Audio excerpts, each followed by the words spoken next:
That's so true. And that's such a great insight. And I think something we underestimate as nurses is we're memory makers because we may see thousands of patients and we may remember 100 of them, but they'll all remember us, every one of them. And what they'll remember most is the interaction. They'll remember the emotion, not the technical stuff. They'll remember how we made them feel.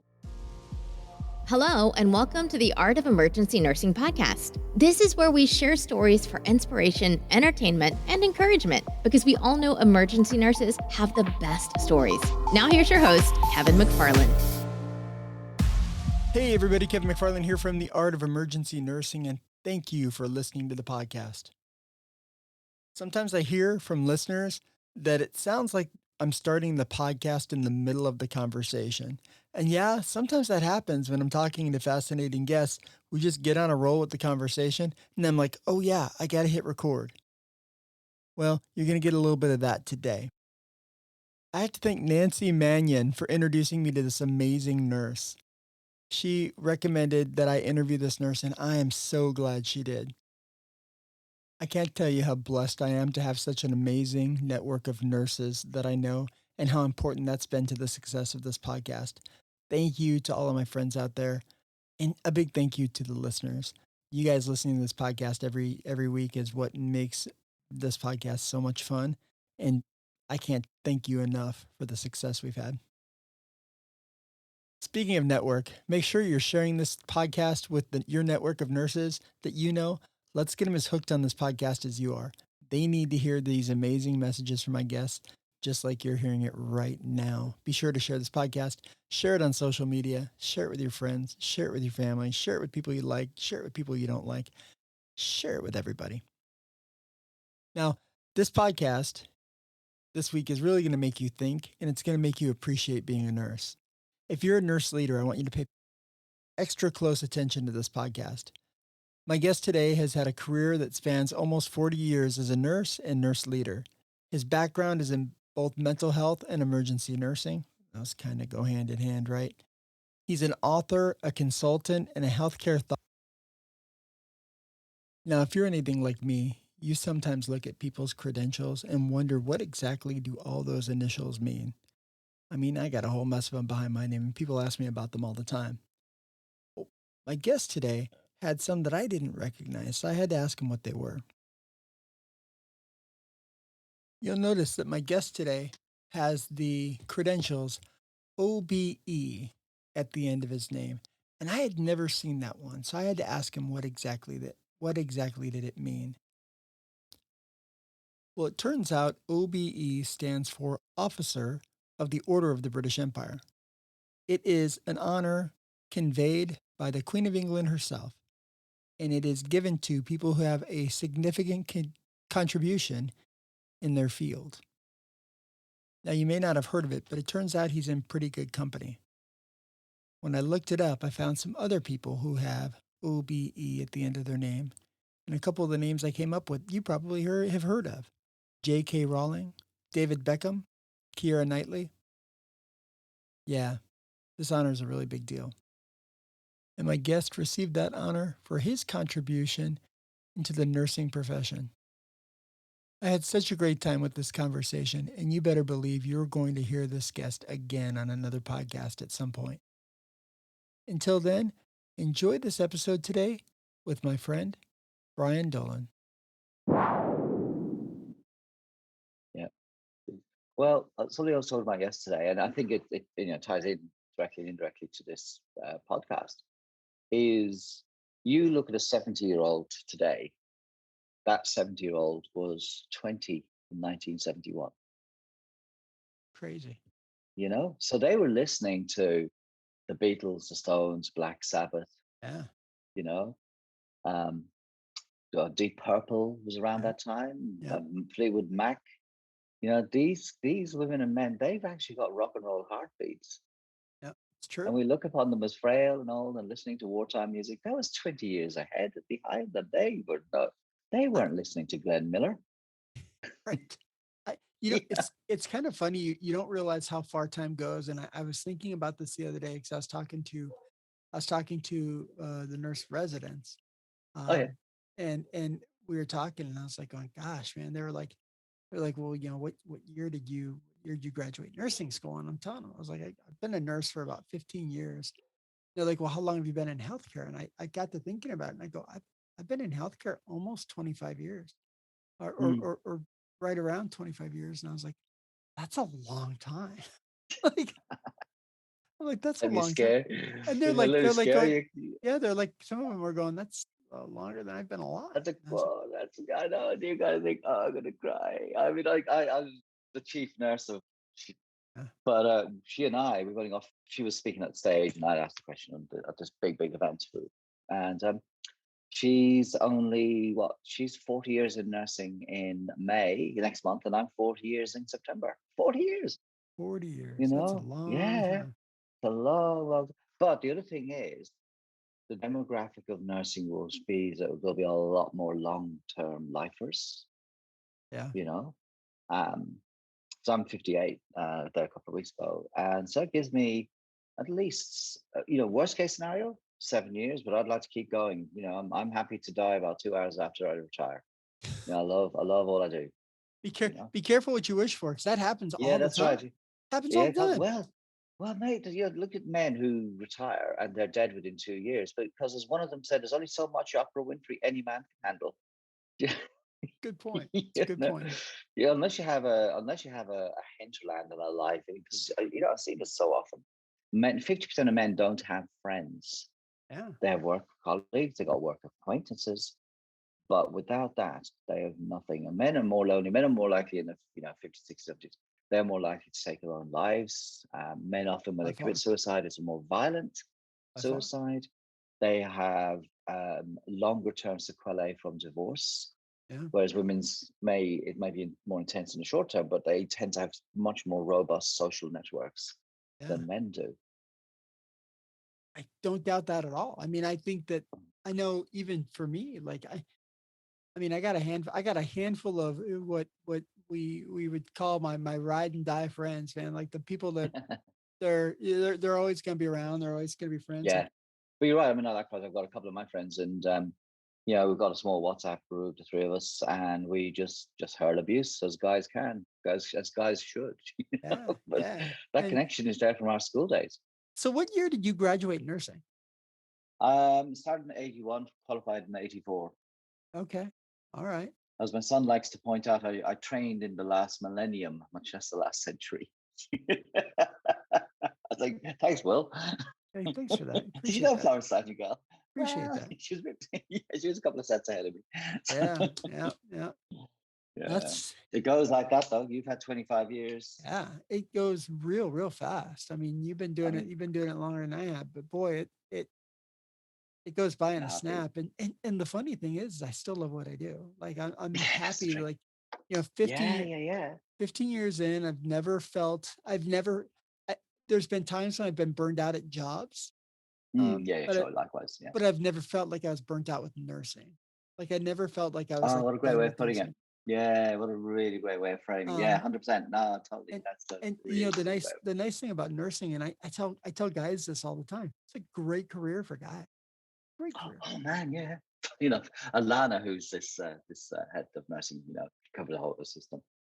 And she said about her sons, who's got two boys in their 20s now. She, teenagers, oh, do you want to do that? I said, Mom, no, it's all a bit gay, they're all gay. And she's saying, oh, we've got so much work to do. And I says, yeah, being a man in nursing when I was a student, that was a pretty good place to be Well, when I was yeah, young, free and single. yeah. And I said, on that, I will draw a veil. Because I hear you. I bet it's true. I know when I finished nursing school, there were four guys in our class. Yeah. Four guys in our Well, I class. mean, apart from Italy and just a handful of other countries, the universal percentage of men, by and large, is 9 to 10% in most Yeah, countries. yeah. Australia, New Zealand, US, UK, Ireland. It's about 9 to 10%. Italy, interestingly, is around 25%. Interesting. So yeah, because I got interviewed by The Economist. I seem to be their tame nurse. If they want a quote from nurse, they could get in touch with me. But they were doing one about men. And my first chapter, so my first book, which is, God, I was just terrified to tell you. My first book I wrote 28 years ago. Holy cow. I know it's just coming up to 30 when it published. And I'd written a chapter, it was a nursing education book, but I'd written a chapter about men in nursing and the debate being, why do so many get on? So there was attributes, and it was very masculine. Men are more likely to be pushed before they're ready to go for it. They Yeah. don't get punished for having children in the way women are. Yeah. They will have fewer qualifications compared to women, but there's a kind of a confidence. Oh, you don't need it, just go for it. There's that Yeah. kind of. The other thing is that men are much more likely to have a mentor. Maybe that's because we stood out, but way more likely to have somebody say, I'll help you on your journey. Not, and it was never explicit you're a mentor, but effectively that's what you were getting. Interesting. Really, and there's a fabulous feminist scholar of the time. Her name escapes me, and she wrote a piece which is it a male takeover or is it a female giveaway? Ah, Really interesting take on it. And there's interesting far take. too many. Far too many. And at the time, 50% of senior nurses in education or in management were men. 50%, even though 10% of the population. Yeah. That ain't right. We got to Yeah. fix that. Yeah. That's so. It's kind of funny because I found the same thing, and I posted something on Facebook for this nurse leader that's a male and said, hey, Mm-hmm. what do you think? And one of the folks that commented on it was a young lady who said, well, you know, men have it a little bit easier in leadership than women do. And I didn't comment. I specifically didn't comment because I didn't want to poke the Open bear. up that. That's right. Yeah.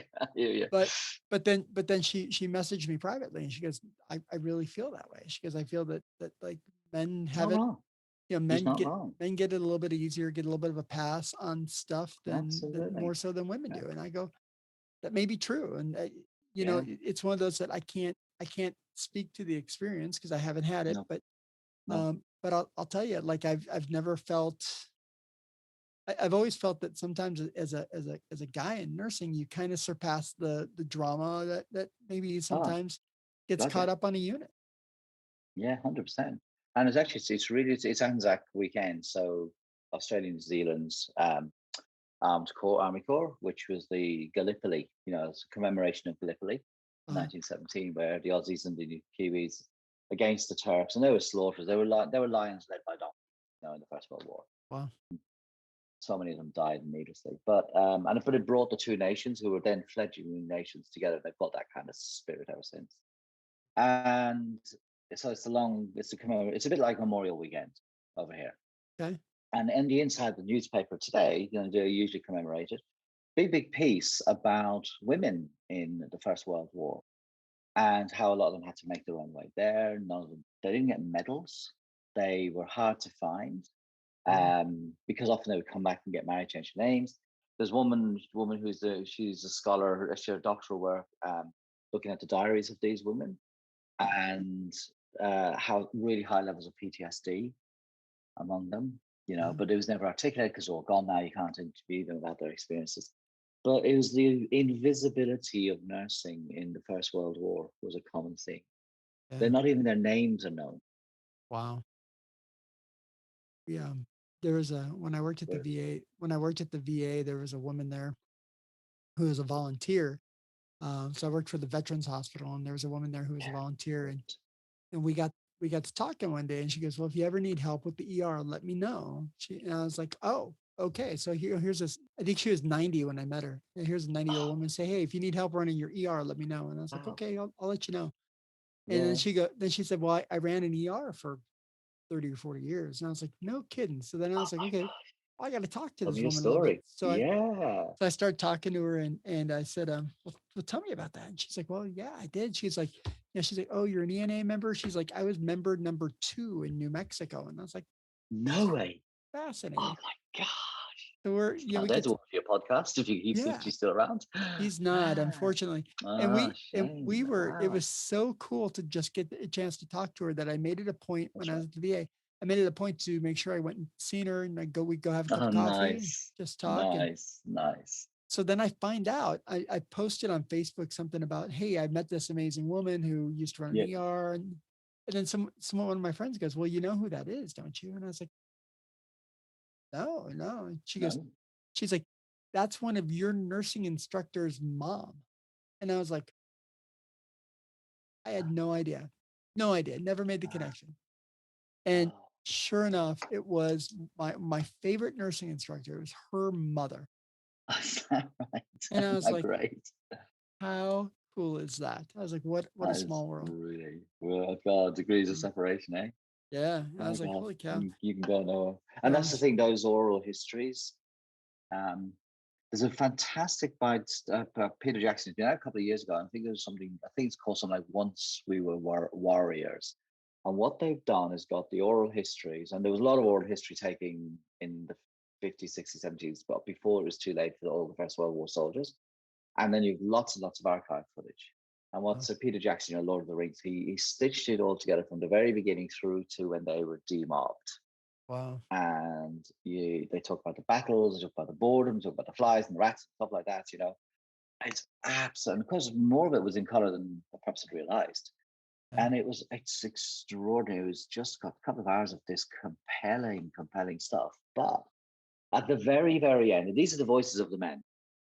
At the very, very end, it talks about a guy who'd gone back to Civvy Street, and a guy sees him. He says, and this is, bear in mind, he joined up in beginning of 19 or mid 1914. It's now, by now, 1919. And he survived the whole war amazingly. And a guy says to him, "Oh, have you been on nights? Haven't seen you for a good while." And this is a guy who'd spent most of his life, most of his life, previous 5 years being shot at, and you know, people being murdered or killed all around him. Yeah. Extraordinary. But and they didn't. The other thing it talks about elsewhere is how so many of them, they thought they'd come back as heroes, and actually they were kind of embarrassment. So there was no jobs for them, that they thought all of their sacrifice would be something. So you have the 20s depression. I mean, there was a Yeah. bit of a boom for a bit, but it's, all of this stuff. And it's no wonder. And then the attitudes to the ruling class have dramatically changed in that time because, as I said, they were the lions led by people with a different accent who just couldn't run a bath, much less run a war. And they were fighting the war from 20 years before, as generals often do. Yeah. Yeah. You know, Absolutely. extraordinary, Absolutely. extraordinary times. What made you decide on Meanwhile, nursing? Why oh, nursing? well, I think, I think maybe it's something about men. Maybe it isn't, but I thought I wanted to do psychology. I've been in the first aid. It's called the Order of Malta, like St. John Ambulance or the Red Cross. It's there. And I was part of that. And I knew fairly early I wanted to do something, Ken, but I thought I'd want to do something, do psychology. And then I learned that it was full of statistics, and I was not a big fan of maths, wasn't big. So the career counselor said, "Well, have you thought about psychiatric nursing? Because it's got nursing, it's got psychology, it'd be really interesting." I thought, yeah, sure. So I went for a job. There was 600 applicants Oh. for 20 places. Ooh. And I turned up. I was in the Irish Reserve Forces, when I was 17, 18. And we were out on maneuvers, and I came on time. We were out on maneuvers with the special forces, as it happens. I was in the cavalry. And I came to the meeting, my first interview on time. Unfortunately, I was 24 hours late. And I explained what it that could have been the end of a 40-year career before it even began. Oh To man. be fair, I Like, sorry explained what about had that. happened. Yeah, that's right. I explained what had happened. And they said, "I think under the circumstances, we'll let you, because of what you're doing, we'll let you." Well, I think what I didn't find out for many years later is I think I was first or second out of the 600. So there was only 20 places. They would create a panel. I was really blessed. I got to train in my own hometown with these one man and eight amazing women. And they were just, but I got really lucky. Um, but it's not like I played with Action Man and sort of want to be a nurse. When I was growing up, we got an empty box for Christmas and said, "Look, we're really sorry, Action Man deserted. Things were, times are tough." It wasn't. And I think a lot of men kind of sort of like fall into it, really, in a sense. But I trained as a psych nurse, and I often say, with all the gongs, I think that's my best qualification, is being a psych nurse. So 3 years of immersion in that. And there was a 600 bedded psychiatric hospital of the time, which Ooh, was fairly normal. ooh. And there was 300 beds on the male side and 300 beds on the female side, and the male nurses, staff, and the female nurses, and they're just trained with bees. In fact, it was almost disciplinary. the high walls had only not that long before come down, only the previous couple of years. So Yeah. it was a time, yes, you had chlorpromazine and you had pyridazine, you had all of the heavy duty stuff. But I remember one of the patients I looked after, Joseph, and he would every now and again he'd yell out "keeper." He had a man who had schizophrenia. He's well into his 70s, and yell out "keeper." And I said, "What's this about?" And apparently, the old name, and bear in mind this is in the wild west of Ireland. The old name for psych nurses used to be keepers because their job was to keep people in. So the nickname was keepers. Interesting. So it was a wonderful. I was 18 years of age. I was the youngest in the country, bar second youngest, bar my friend Fiona, who was the second youngest. She was 4 days younger. So Wow. we were kids. We were kids who were 17, 18 and a half going in. But 18, yeah, it's just 18 and a half is a behavioral health nurse. Like that doesn't compute with me. That like talk about like just being just a step ahead of the people you're probably caring for. oh heck yeah, for sure. And yeah, I mean, you don't realize it at the time. That's just how something said. You don't know how young you are. You Yeah. know? Yeah. But you have to grow up fairly quick, and I think a lot of it's about temperament as well. I think Big, that makes a world of difference. I've always been reasonably relaxed and chill, and I think probably the most important bit was curious. I've yeah. always been curious, Huh. Yeah, I and like that. always, um, yeah. I am so lucky. It's such a blessing, Yeah. and I couldn't have known if I knew then what I know. If I knew then what I know 40 years on, I would have had even. I think I need reservations, but I'm so proud. And then I went after immediately after qualified. I went and did acute psychiatry, did a bit of that for a period. Then I fancied some foreign travel, so I moved from Ireland to England and did what we call then general nursing. So it was all the acute nursing stuff in St Yeah. Mary's in London. And this was in the middle of this is a time of AIDS, where AIDS was a terrifying thing. Yeah. That action of Princess Diana when she shook hands with an AIDS patient, that was a powerful, powerful message. And I'll never forget another patient I was caring for, and there was a young man dying of AIDS, and he had PCP, pneumocystis pneumonia, and we had to shoo his boyfriend out because his parents were coming in. And he died with his parents, and this young man was sobbing his heart out because his boyfriend, the man he loved so much, was dying, and his parents didn't know that his boyfriend was gay. Oh, And that was heartbreak. so prevalent. Oh man, I mean, I Heartbreaking. was giving the guy a hug, and yeah, the stuff you don't forget. And I think the thing you don't forget most is you don't forget the emotions that are tied into it. Oh my gosh. You're The injustice of that. yeah. Really. Yeah. We had a conversation with some residents, some new nurses the other day, Hmm. and we were talking about, they're like, sometimes this is heavy. I'm like, Yeah, yeah, yeah, it is. I go, there's going to be, and I say it all the time on the podcast. There's going to be thousands of patients you'll never remember. They just all blend together. But yeah, there's 100 or so that you're never going to forget, and you'll yeah. always remember them, and they'll Yeah, always it's be great part of insight. you. And one of the things I encourage them to do is I said, start writing things down now. Like start collecting your stories because you're going to have a lot of stories. That's And so true, and that's such a great insight. And I think something we underestimate as nurses is we're memory makers, because we 100%, may see thousands of patients and we may remember 100 of them, but they'll all remember us, every one of them. every one of them. And what So they'll remember most is the interaction. They'll remember the emotion, not the technical stuff. yeah, They'll remember how we made them feel.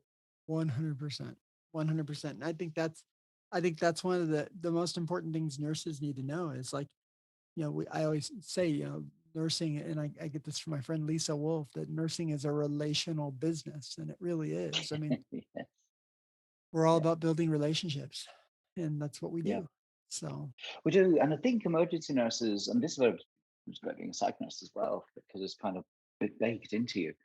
But emergency nurses are really, really quick at building relationships. It's not about we've got a long time to do this, you like have it's to be. working in long term. So you You have to, have like, instant rapport. this person, 100%, you got, this person might be out of here in 4 hours, that might be the Yeah, goal. So Yeah. we've got to make and I would always, when I'd be on triage, the question I always had was, what's the story? Because people present with a story. Our job is to try and understand what is underneath that story that we can turn, because they don't turn up with a condition. They come turn up with symptoms. And the symptoms they describe and how they describe them can turn the direction of travel of where they're going. Somebody who says, I've got chest pain, if you say, do you have difficulty when you're breathing? They're going to have a very different direction of travel if they say yes than if they say, no, it kind of feels like I've got an elephant sitting on my chest. And you're like, But they're oh, coming in with a okay. story. Yeah. Okay, right. So your story is you've got crushing central chest pain. We're going to get you to resus. But it's the stories, and particularly parents. I've never pick up the kids. I would talk to the parents until the parents felt comfortable and at ease, and then I could say to the children, "Hey, is it okay if I do this with you?" And your mom is here; she'll sit with you, or you can sit in your dad's lap all this time. Yeah. But kids pick up the anxiety, so a big part of the job, I think, was to just assuage these terrified parents, because when we go there, we're all learning, we're Yeah. all new at it, you know. So, Absolutely right. And tell the audience what you do now. so now, so I've got many, many hats and many lives, like all good emergency nurses, really. My shift today will be. So I'm the director of Health Service 360 alongside my business partner Linda Holt, who was the national chair of emergency nursing in the UK. She's fantastic. And so we started about 20 years ago this year, where more and more places, we're doing some national work in the space of emergency care. And more places said, look, could you come and look at our ED? Because we're real difficult. We've got some flows. We just need somebody who's outsiders to and actually a lot of the time is enabling good people to have permission to say, if you think this is the right thing to do. But sometimes you need that outsider, and the prophets in their own land aren't always heard, as we know. Yeah. Been doing that, but then the role, as all things, it's evolved, and so now I'm more involved in the wider system cultural space Okay. at system level. So I'm really interested in how do we enable great people to feel they have permission to try to change and transform, because change doesn't start at system level. The change starts with an individual, first one person, then another, until they have a great big impact. And whether you are, a 42-year-old Black woman who stays on a bus in Montgomery, Alabama on the 1st of December 1955 and refuses to move to the back, or whether you're a 15-year-old girl who says on a Friday, I'm not going to school anymore because we don't have a future because of climate change, and your name is Greta Thunberg. Yeah. You can be Rosa Parks or Greta Thunberg, or you can be all the people in between. And most of us in that space.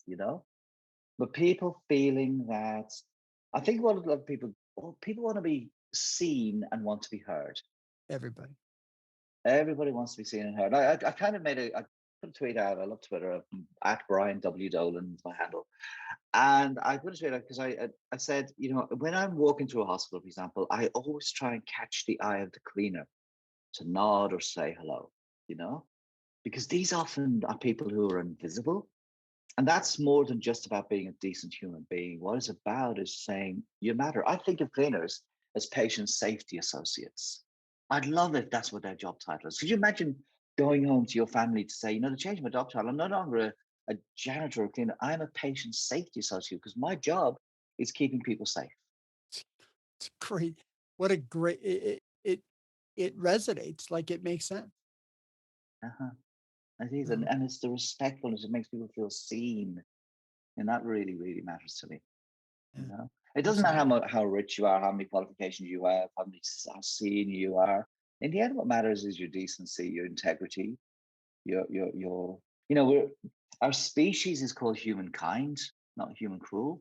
Although we're guilty of acts of cruelty on a vast scale, we are also fundamentally, for the most part, and that's how we survived as a species. 1871, Darwin wrote *The Descent of Man*, not so well known, obviously, as the origin of the species, but the *Descent of Man*, he talked about the way the genetic wiring of people is kindness. and decency, because if you were cruel, actually you wouldn't survive in the tribe, because and what that's actually in real terms about, your genes wouldn't carry on because nobody would want your babies. You know? Good point. Good point. Yeah, when you look through a species and those fine tunings that occur, Yeah. that's what it's about. Is the survival. You might have you might as have the hottest bod, but but people want to marry maybe the guy with the dad bod who's just a decent human being and have their baby Right. instead. Absolutely right. So Absolutely right. And tell them where you work. Tell them where now you go to a couple different places. yeah, I Tell them a do. little bit about tell them a little bit about your travel schedule. Well, I went to New Zealand in 2005 to give a keynote address at their international other emergency nursing and ICU nursing conference. And I met the chief medical officer and the exec director of nursing. He said, "Look, we've got some problems with our ED in terms of flow, and they're really good people. We'd just like to, an outsider, take look." I said, "Well, how about I come back?" I was in England, I'll come back for 5 weeks. Well, that was obviously a very Irish 5 weeks, because 15, 16 years later, I'm still there. So I'm the Director of Service Improvement in Canterbury District Health Board, which is a really high performing health system in New Zealand. And it's one of the top 5 integrated health systems in terms of community, primary, and acute hospital care. It's an amazing place. And so I do a 100-day-a-year contract with them. So that works out roughly 6 months. I spend about 2 months right now. I'm just south of Brisbane, where next week I'll be running some leadership classes in universities and a bunch of hospitals. Then I'll go down to New South Wales and do some nursing leadership stuff there. And then beyond that, it's Adelaide for 2 weeks. Wrapping up a major nursing leadership program that Linda and I co-created called iCare. And iCare stands for Innovation, Compassion, Attitude, Resilience, and Engagement. And we will, in due course, be producing a link that people can go online and just do self-assessment of where they stand on these, simple Likert scale. Where are you? And that'll come out in due course. So kind of watch this space. We have a website, npjparalysis.org, and last 1,000 days, we've got a couple of them. But what it's about is, when I spent about a couple of months across in England, about 4 months, then so I kind of have the longest commute. So I'm very, very blessed. Obviously, this is all pre-COVID. It's kind of grounded at the moment. I haven't seen my son since January of last year, and we're recording this in the back end of April, and that sucks. But it is what it is. We're all in the same storm. We're just in different boats. Yeah, that's for And sure. it is what it is. Yeah. But I think what helps, I did a talk yesterday with a colleague, and called The Power of Purpose. And I think when you have purpose, it's what Nietzsche said: people who have a good why will put up with any what. It's true. You know? And you will overcome all kinds of things when you have a sense of, I am part of something so much bigger than me. And the bigger than me is nursing. And I love that. Well, you got kind of a cool job. You get I'm to do very some cool lucky. stuff.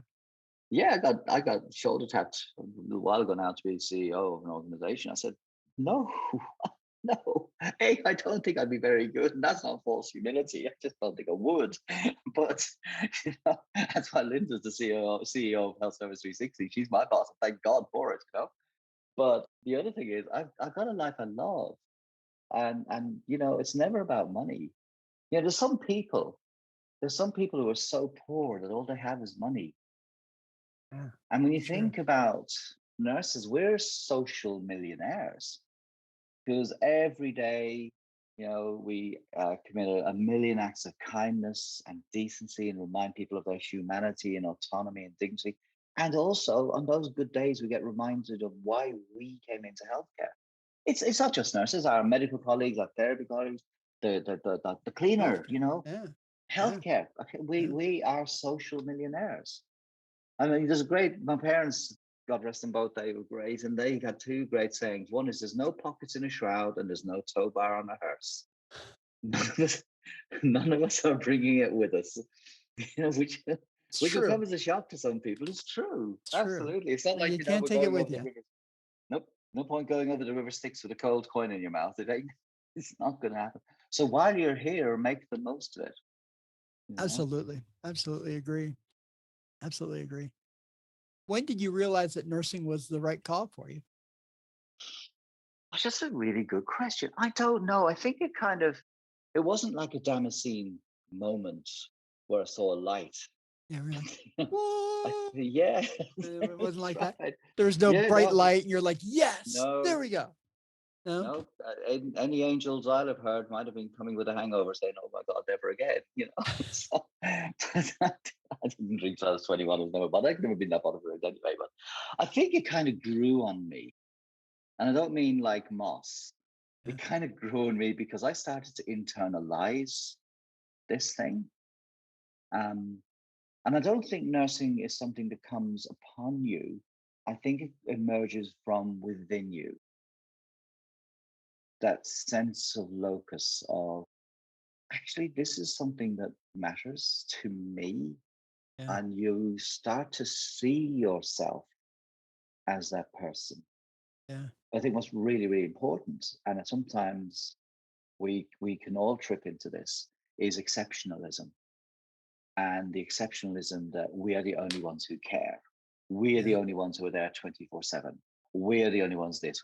And actually, I think that is diminishing of all those other people who may not have the privileges, the profiles, but they matter too. yeah. You Yeah, know? it's a good point.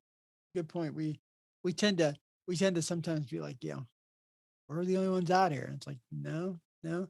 My mother-in-law is a respiratory therapist, All and right.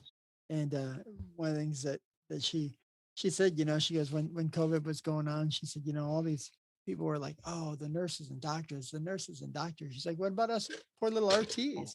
Who absolutely. who do you, And who do you actually, think's keeping your COVID patient alive? oh heck yeah, for sure. And actually, it's a really interesting one, Kevin, because uh, it used to be the doctors, the doctors, doctors, and now the narrative has shifted ever so slightly to the doctors and the nurses, doctors and the nurses. I'd love it to see, and the trouble is, as we know, it just gets more clunky. Doctors, nurses, therapists, and then it's like, what about the Romans, and what about well, they built the bridges, and what about this, that? It's like a Life of Brian moment out of Monty Python. Yes. But I think it's absolutely right. Now, what I love in our therapy colleagues is that because they emerged out of nursing, Yeah. physical therapy, social work, occupational therapy, speech therapy. It's one of the reasons why historically they've worn badges because they kind of have a nursing heritage which became super specialized in these emergent, amazing professions. But it feels like they have accelerated past nursing in their self confidence about who they are. Huh. Nurses have the cleanest navels in the universe because we are so examining of our navels. It's just not true. And the thing is, we get completely preoccupied about what nurses do. But a biologist doesn't talk bang on about what a biologist does. They do biology. They study biology, not biologists. And Good I think point. sometimes maybe we need to spend more of our intellectual energy on what it is that nursing is about. And that means putting in some hard yards, you know? Well, being a part-time nursing faculty, I can tell you that the amount of time spent on you know some of the things that are just about nursing being a professional thing, like nursing diagnoses and nursing care plans, and it's like Yeah. just go take care of the patients. Let's do that. Oh, I know. I mean, there was a fashion for the while in the 1700s and 80s to have nursing models, and I had to study all of them. Yeah. I mean, Orham's one was the one that was most readily, model of self care, which most readily seemed to be applicable to ED. But you had Watsons and Leininger and stuff like that. I remember studying them at the time, thinking, well, is this really us articulating what nursing is, or is this some kind of I don't know. I'm trying to say it in a way that doesn't seem like I'm being completely disrespectful, but it was a preoccupation with ourselves. It I wa- think yeah, it sometimes was more than it it, was about nursing. it sometimes seemed like nursing was trying so hard to be a profession Oh that yeah, they forgot to just be a nurse. Just yeah, do what 100% nurses agree. do. Yeah, our medical colleagues don't sweat this stuff. Yeah. And I think so, you don't strengthen the weak by weakening the strong. And for a long, long time, white coat bashing seemed to be nursing's favorite blood sport. Oh, let's have a go at the doctors. That's just really unhelpful. Yeah. Women and men who come into medicine or into therapy, they are as passionate about caring for patients as nurses are. And I'm really proud to be a nurse, but I think we don't help when we get into a competition. Yeah. And something I've been reflecting on a great deal. And actually, I asked it asked the question in a panel on an audience the other day. There's a couple of hundred people in the room, and we know our medical colleagues have been the stars for centuries. We've known they've been the stars through COVID. When the public wants to hear something, they want to talk to a doctor. Even the linguistic discourse is medical staff, even that to cover everyone. Yeah. But I wonder, what is it better to be, the star or the light? And it feels to me that maybe the narrative of nursing needs to recalibrate. And I'm still thinking this stuff through in my head. Maybe it needs to tell a different kind of story, not a competitive story, but an alongside complementary story, because there's space for all of us. Yeah. And there's a space for diverse stories and diverse voices rather than replica stories and replicant narratives. Yeah. We don't get better stories by repeating stuff. Actually, what it's about, and particularly what COVID has showed us, is all the stuff we predicted for 2030 was all pulled forward by a decade. Evolution is no longer enough. I can't remember who said it, but the light bulb wasn't developed as a consequence of a continuous evolution of candles. Yeah. It was something quite revolutionary. Henry Ford said, if I'd asked people what they wanted, they'd just said, give me a faster horse. We need to rethink some of the fundamentals of what we're about. To my mind, I would define nursing as social justice in action. So I like that. I like that. Yeah. Because the public looks up at nurses. Sorry, forgive me. The public looks up at doctors, but they look straight in the eye of the nurse. Yeah. The And dynamic is a very different one. yeah, it's true. Two It's true. doctors, people call, a doctor pulling the curtain, pulling the screens, and walks out 7 minutes later, 10 minutes later. And then a nurse walks in. They get a different story. They get 100 a all different the time. sense Happens all the time. constantly. That's not because the doctors are bad history takers. That's because we create the doctors are the secular priests in a modern age. There's not a doctor in every street. Most people don't know doctors. They're not part of their social media, but they do know a nurse. There's a nurse on every street. One of the things I have a brilliant friend named Cheryl who's not only a nurse but a minister. And one of the things she says is she said every person in life will meet a nurse or work with a nurse at some point in their life. Every person, without fail. And I was like, So spot on. that's it's true. It's absolutely true. It's so true. Such a true statement. And she said, if nothing else, you will meet a nurse in your career. You'll meet a nurse in your life. And it's true. Holy cow. Can you tell me a little bit about the healthcare system in New Zealand? Tell me a little bit about the nurse's role in New Zealand. Well, right now, actually, only this week, as I said, we're recording this in the back end of April. They have announced a major structural reforms. So they've got 20 regional health systems called district health boards, and they have 30 primary health organizations, which are kind of umbrella. They do the kind of the management stuff for a lot of GP practices. GP practice will join up to general practice, will join up to a primary health organization. And the government this week have announced the abolition of all of them. So that's a really substantial upheaval. Yeah. And they're going to replace it with which actually will be very similar to the National Health Service in Britain. So centralized and stuff like that. They will also have, which is I think a bit of a first, and I think it's actually really exciting. They're going to have an equally powerful Maori Health Authority. Now, Maori Health Authority, Maori are the indigenous First Nation people, if you want to call it that, of New Zealand. But like in pretty much every country on the planet, If you're Maori or Pacifica from the Pacific Islands, you're going to die 7 years younger. Your outcomes will be worse. Just This is consistent. You've got this in the United States writ large, yeah. and in the First Nations people, you have it in African Americans, you've got it in Hispanic people. So this is really common. But the Maori Health Authority will have equal power to the New Zealand health system, but they're still working on what the choice of terms will be. And I think that's a really cool thing. I think that's quite an exciting opportunity because there's a whole bunch of reasons why I think this will be quite exciting. The nurses' roles, as a general rule, nurses are nurses are nurses. I don't mean that in any way pejoratively, but No, nurses' roles are remarkably consistent in one, most I, places. I, I, I find that to be true. Yeah. Yeah. We might kind of argue to toss at the edges, but they've got nurse practitioners in New Zealand, like in most countries. I mean, it's 56 years ago since Loretta Ford, nurse who's still alive. She's like 102 now or something like that, amazingly. And John Silverman, a pediatrician, set up the first nurse practitioners out of Colorado because Oh, both my master's degrees and my first degree, in fact, were all about nurse practitioners. But so you've got them in pretty much most places as well.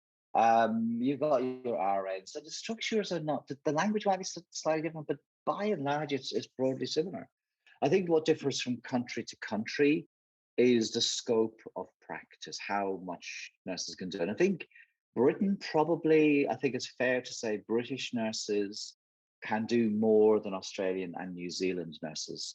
uh, So I was kind of reared by the National Health Service in Britain, if you like, but they've had endoscopy nurses for 25, coming up to 30 years, and it's relatively new in New Zealand and Australia. I know you have anesthetic nurses in the States in the way they don't quite have as advanced a scope of practice in other countries. So there's wins and losers around the place. yeah, Um, but I think I would say of any role, irrespective of the role, is what's important is confidence and competence and kindness. I think matter way more to patients than job titles. absolutely right. That's what matters most. Yeah. You can have a healthcare assistant, an assistant in nursing. I can't remember what the American term is. Like um, licensed nurse, like LPN, is it? Would be the LPN. rough Yeah. equivalent. Yeah. LPN. Uh-huh. Um, they can do suturing.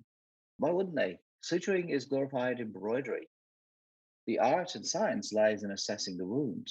That's where you need the clinical lens.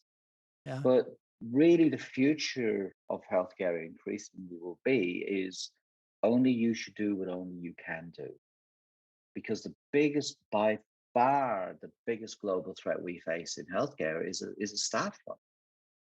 By 2030, there's predicted to be 30 million shortfall. Now, that was stuff that was done by the International Council of Nursing in 2016, but you skip 4 years forward, and the sequelae of COVID, there will Oh, be an even bigger departure because there'll be people who are saying, I've lost friends and my life is just too short to stick around. And yeah. 60% of intensive care health professionals, not just the nurses, the docs, the therapists, 60% of those who work in intensive care units in Britain have been found to have PTSD in the year of COVID. Yeah. I That has think, long sequelae. and ED has always been, that's probably always been high. And I think Yes. people are more on edge now with COVID Yeah. than ever before. Oh, for Like sure. I don't think nurses ever felt as vulnerable as they have with COVID. And it's, one of the things I've said a couple times on this podcast is the big fear is that there's going to be a mass exodus by the time this is all over. And that's not what we need. We don't need that, but we do need to look at what we're doing. Certainly there's got to be some change. There doesn't, and there's two dimensions to this. One is you are 100% right in that we will see that mass exodus. I think that's partly a lot of nurses have been harmed by COVID, Yeah. and long COVID is a thing. And even those, there's a paper just emerged. I can't remember which of the journals, but British Medical Journal, Lancet, one of them only in the last day or so, which is saying even those who are symptomless end up having a much higher rate of admissions in the 6 months. We're still learning a lot of stuff about this stuff. But that's one part of it, that threat.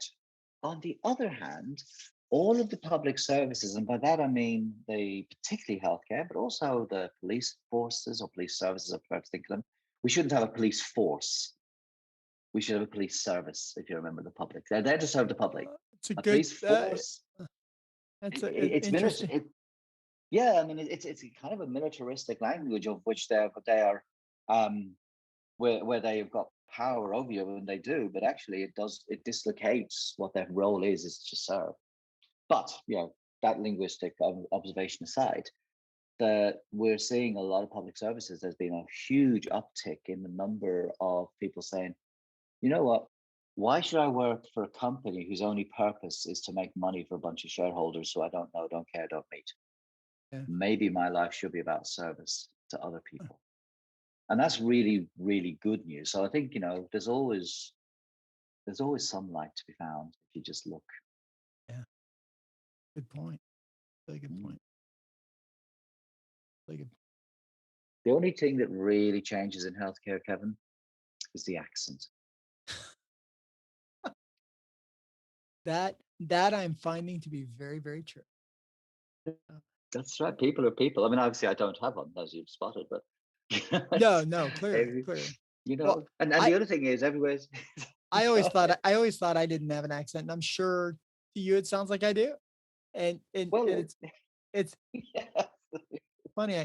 I grew up in New Mexico, and I came to New Mexico, and people would just be like, "Well, you're not from Texas." And I was like, "Wow."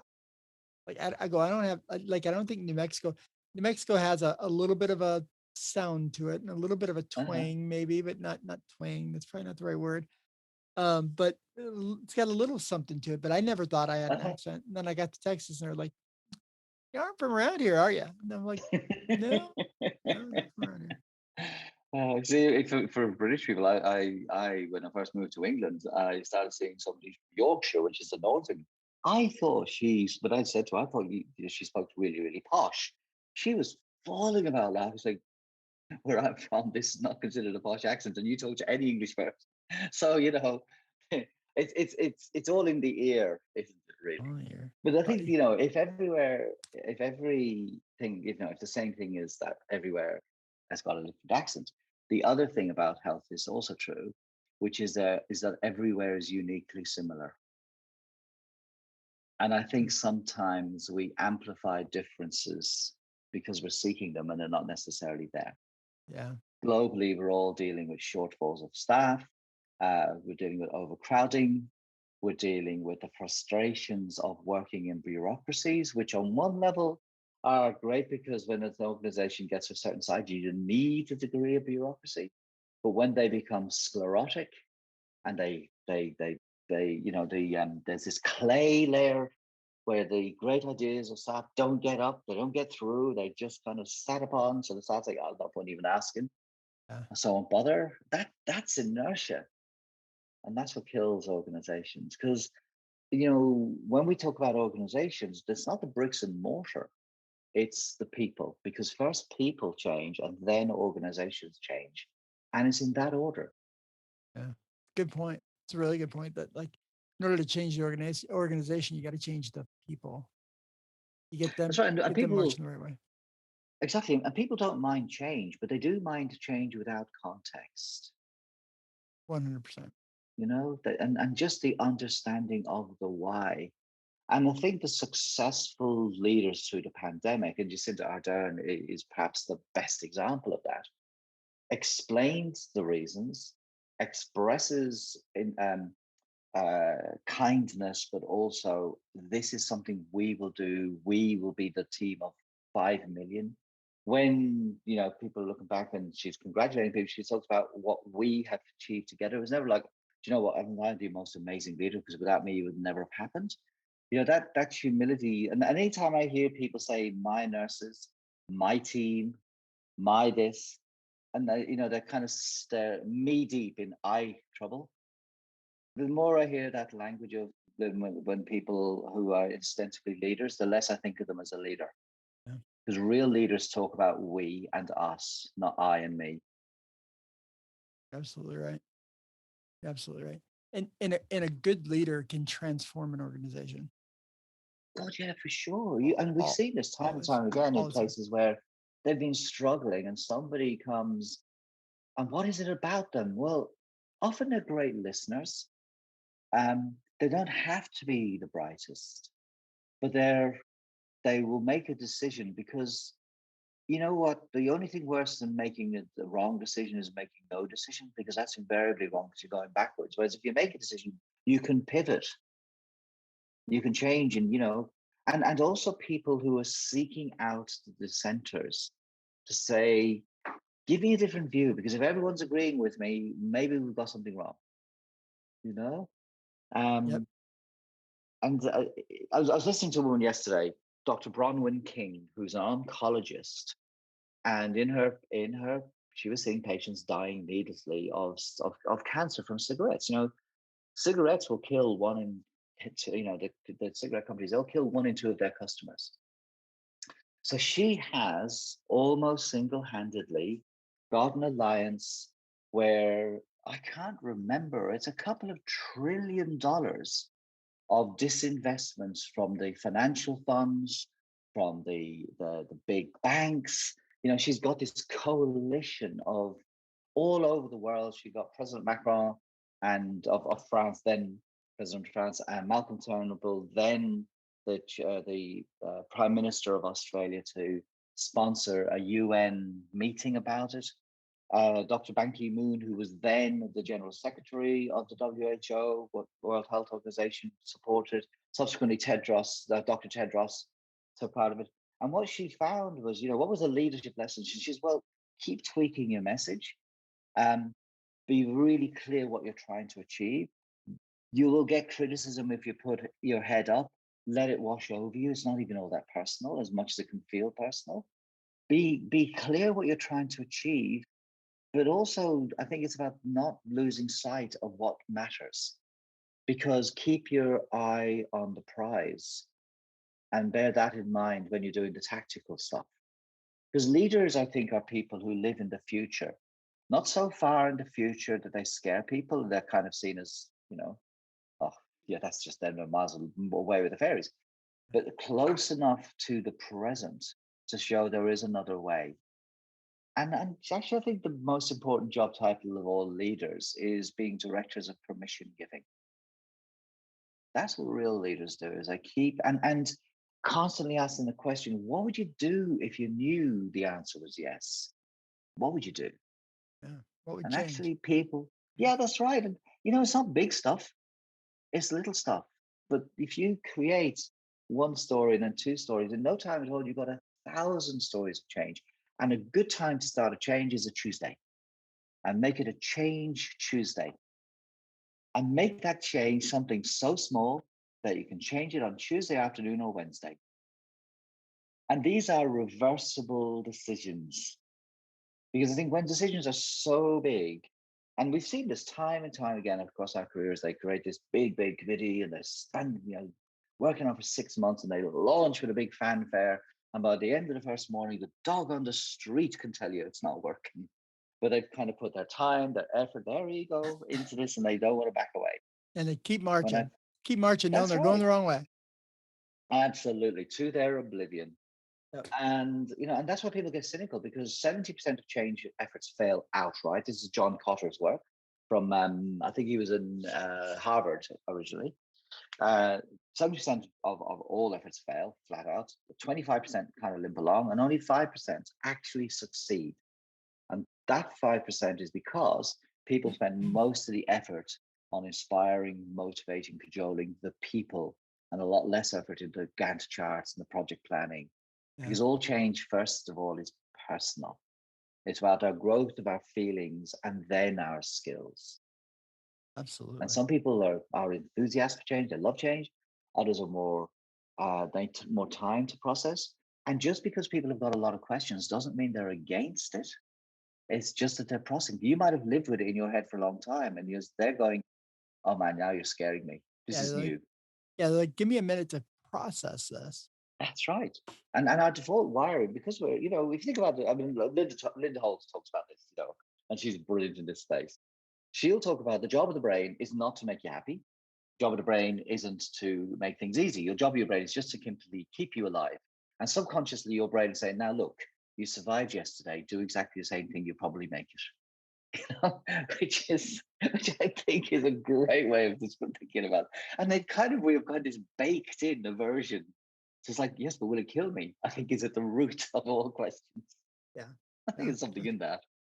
There's definitely something there. Holy cow. Oh. That's funny. It's an interesting way to think of it. Look at it. Isn't it? What recommendation would you give a brand new emergency nurse? What advice do you Gosh, give? what advice would I give? I would go slow and deep before you go big and wide. Learn your craft. Don't rush. It's a marathon, not a sprint. You'll be fine. Don't rush into And what? more, don't rush at any of it. Your Oh, career will be a marathon, not a sprint. yeah. You know, you got plenty of time. And I think the other thing I would say to anybody new, because this is true whether you're old or new, or as I like to think of us, seasoned, I think the most important thing you can do is be kind to yourself. Be kind to others and exceedingly kind to yourself. Yeah. And you're going to be okay. And Mm. also, I think the other great advice if it's taken is, you know what? You drew the lucky straw in life because you became a nurse. I it's worked out for me. I got to tell you, I'm pretty pleased with it. So, Oh, for sure. It's just a blessing. And you know, here's the thing about we talked earlier about men in nursing and you know a whole bunch of stuff around this.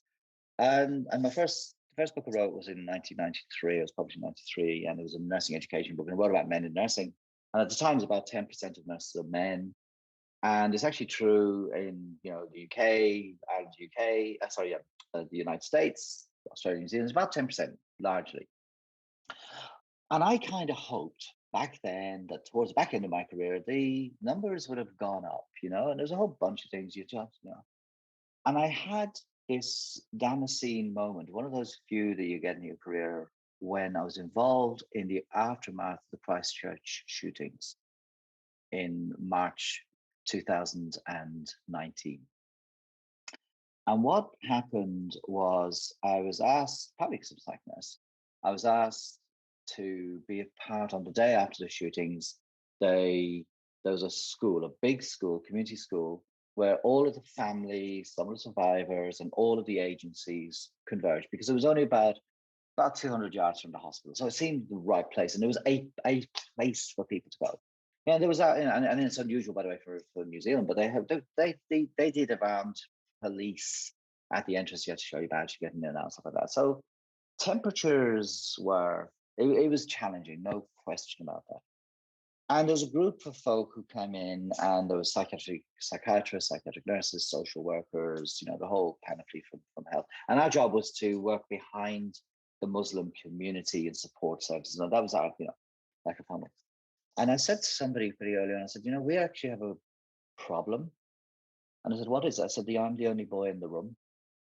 And with the greatest respect to everyone here, what Afghani or conservative Iranian man who's 70 plus is going to want to talk to you after what they've seen or what they've been through? And in the same way, it'll be true of the women. And it was then that it struck me, we need an equal number of men as women in nursing, but the simple, unadorned reason is we need to reflect the communities we serve by gender, by ethnicity. We need to reflect them because we are weighted in a way that doesn't reflect our communities. And that isn't about status or pay or any of these things. It is a much more fundamental thing. And I remember through those long hours, being able to talk to people who may not have felt safe enough to talk to someone else. yeah. And it's not just about me. It really, really isn't. I know some of my outstanding colleagues who are women there, they could connect in a way that I couldn't have done. Yeah. And that's why we need an equal number of men and women. Yeah. And it's also another reason why I just love being a nurse, because it's about human connection. And often it's about creating a safe space. And often that safe space is silence. Oh, but silence is so hard, Brian. So hard. So, Um, it's so hard to silence. I say that kind of jokingly, but it really is true. Like silence is hard unless you're comfortable with it. that's right. But I think the thing is that to be heard and to be really, really heard is so rare, it almost feels like being in love. Hmm. Interesting. Do you remember when we, especially in our teenage years, of course, when you met something new and you know that phrase, you hang on every word? Yeah. What that's about is really, really listening. Yeah. That's what that's about. So Yeah. how can we keep that in all of the relations we have, is that we make people feel, and we're all, I'm a sinner as much as anyone. I'm probably more of a sinner than most, I like to think. I'm Irish Catholic with a PhD in guilt. We do we do sin really well. Like, I got this down. Yeah, you know it. But it's creating those safe spaces, however they reflect, Yeah. allowing people to be heard and feeling visible. Yeah. And actually, great leaders, they create safety because laughter is about vulnerability in a way, you know. Yeah.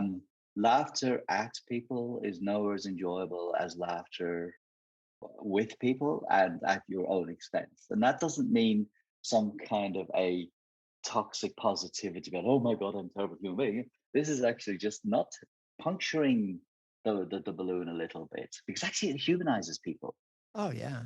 I and so and that many bad leadership experience. Oh, you've got to be this, you've got to be serious, you've got to focus on the task. Like, no, focus on the people.